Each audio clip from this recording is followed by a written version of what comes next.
We are now live. So today it's rAma navamI here in Brazil.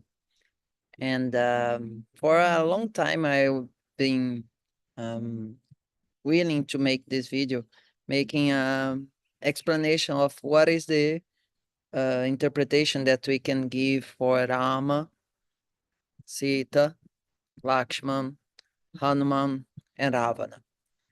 Because from the point of Itihasa, this is a part of a historical background of India, but in a modern sense of the word history, this is not necessarily something that is making a lot of sense because there is a monkey that travels, flies, or there is a guy that has a helicopter. And so I'm not going to discuss here what is the actual historiality of this because it's not the point. But I would like to bring interpretation of what can represent Rama, Sita, Lakshman, Hanuman, and ravaNa from a psychological perspective. Usually, Rama is going to be associated with the concept of soul, and Sita is going to be associated with the concept of senses. So that represents in Sanskrit is going to be Atman and Indriyas. So when the senses are always close to the soul, there is no space for the ego to make troubles. And the ego here is going to be represented by ravaNa. Lakshman and Hanuman, they are the other two pivotal points in the story, along with the others. And Hanuman is going to represent the power of breath, or the awareness of our pranamaya kosha. And Lakshman is going to represent the manas, the mind, where it's connecting the soul with the indriyas. If you know about what is usually called Atma Adi Vijnanam, Sankhya philosophy, or Vedic psychology, those terms are going to be clear for you. If it's not, don't worry. Be happy. Just travel with the class. So, what is the rAmAyana teaching us from this perspective? Is that when the soul, the mind, and the senses, they are properly aligned, there is no bigger need for the pranayama or for the breath to be protecting those functionings because they are integrated.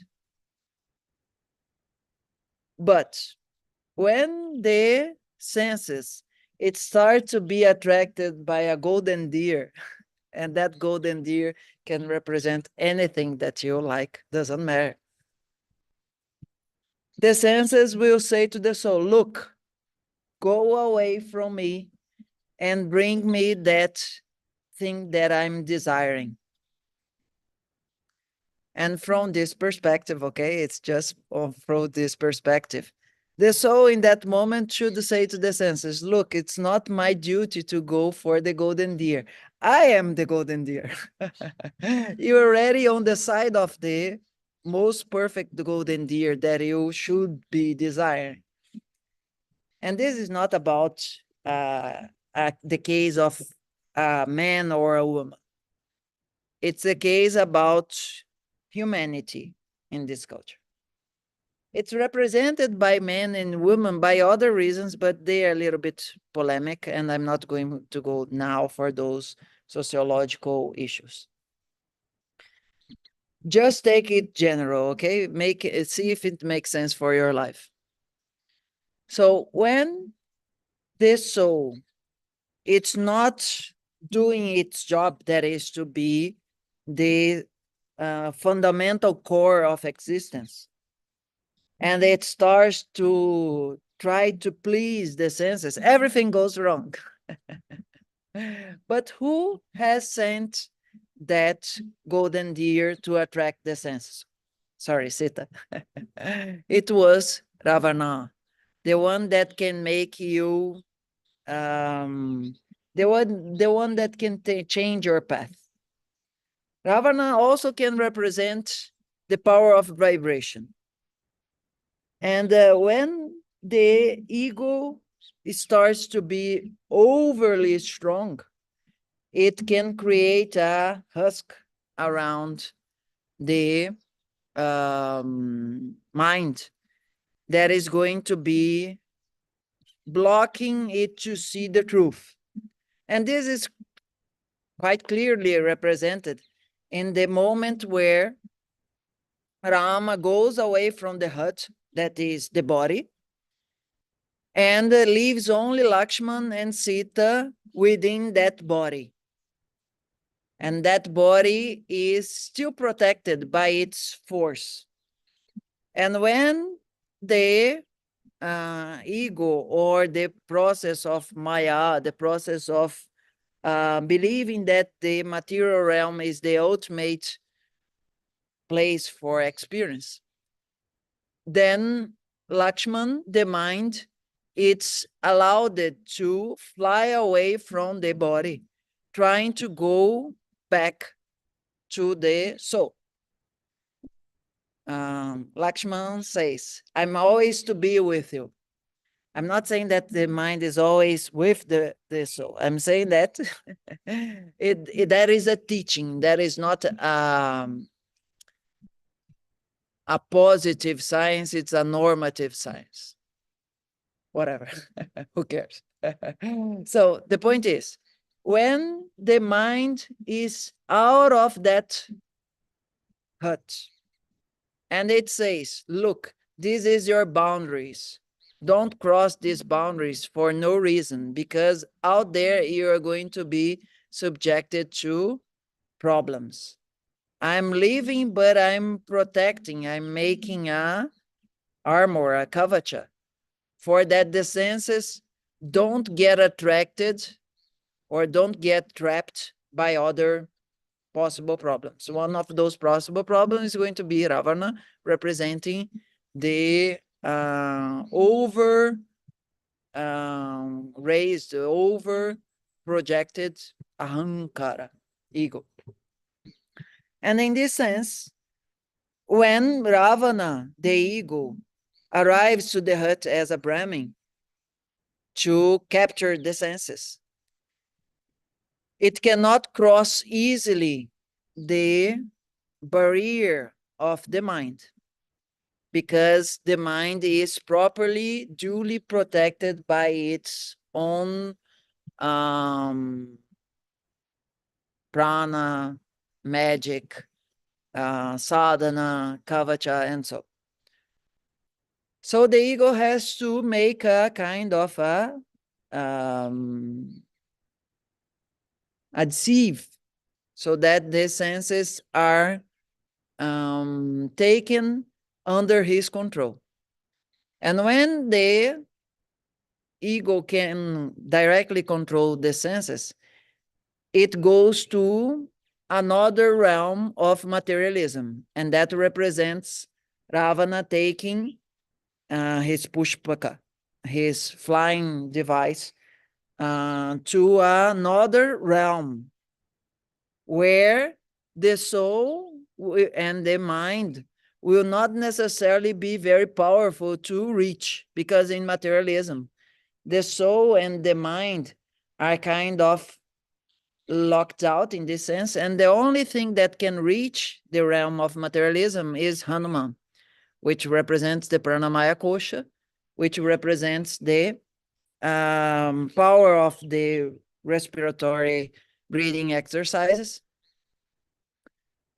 Because the manomaya kosha, that is represented by lakShman, is going to be deprived by its access to the manomaya kosha. or sorry, the Annamaya Kosha, the body level, or the bodily realm. So what is needed in this situation is that the Pranamaya Kosha connects with the Annamaya Kosha. Hanuman goes to sIta, so that this can bring back lakShman and rAma to rescue the senses from the ego. But in this process, the manas die. In this process, lakShman is dead. And it's only reviewed again by Hanuman as a Pranamaya Kosha, with all that thing of the Himalaya and the Sanjeevani herb and so. And in the end, when there is a proper functioning of the soul, the mind, and the breath, all these three together can face overly fortified, fortified is a good word for that, ego, and his fortress and the materialism. And after a big fight, there is also another characters there that I'm not taking so much here, that are also important in this consideration. After a big fight, rAma receives one information. You're going to be able to kill ravaNa only by his umbilicus, representing the ego that has to be reconciled with its own proper function. That means the umbilicus is the way that our soul is in a human condition. It's allowed to raise the body through the umbilical cord. So the purpose of the ego is to serve the manifestation of the soul.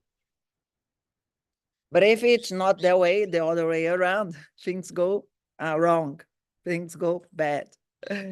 So this is just a very short, this can go for 1 hour or a whole course, discussing the beauty of the spiritual teachings in the Ramayana or in the Mahabharata, not necessarily taking them as a strict version of history, but also being able to see a Vedic teaching, a Vedic wisdom underneath the superficial layer of just a story or a history, but beyond that, as a wisdom.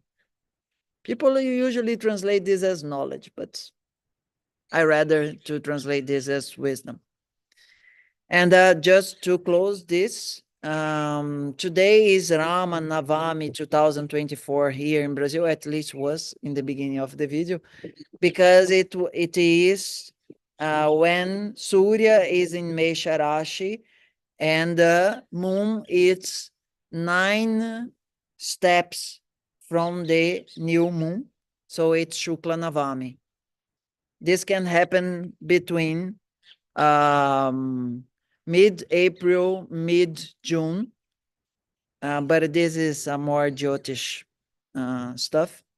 So if you have liked this video and you want to put your comments there, if you want to support this channel by subscribing, by making donations, by taking consultations, courses, and so in the description below, there's going to be some info, okay?